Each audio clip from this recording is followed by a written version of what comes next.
Larra Inzarzabal, sobre todo a cuajada. Está riquísima, muy bueno.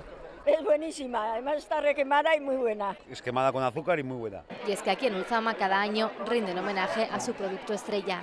Tenemos cuajada natural con azúcar sin azúcar, cuajada quemada con azúcar sin azúcar y luego tenemos todo tipo de helados.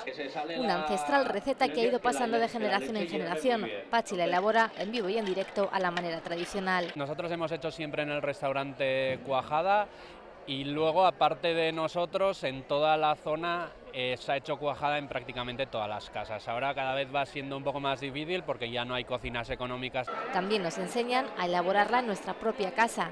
¿Qué truco tiene? Pues bueno, lo principal, la leche, ¿no? Que sea la leche de materia prima buena al final. Y luego lo que tiene mucho que ver es también que no se revuelva una vez que se echa al recipiente, que la cuajada no hay que partirlas, porque si empiezas a revolverla o algo, la cuajada no se va a cuajar. Lo importante, pues la leche de oveja, que sea natural, que sea recién ordeñada también, y lo que hacemos nosotros es que tiene un proceso de pasteurización o homogeneización, que lo que hace es pues, conservar todas las propiedades de la leche. Aquí vemos cómo esquilar bien a una oveja. Pues el truco de hacerlo bien es saber sujetar al animal.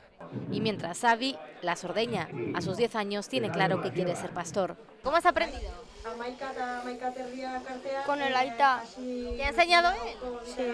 Porque Ulzama es cuajada y tradición que una vez más se aunan para gusto de quienes le visitan.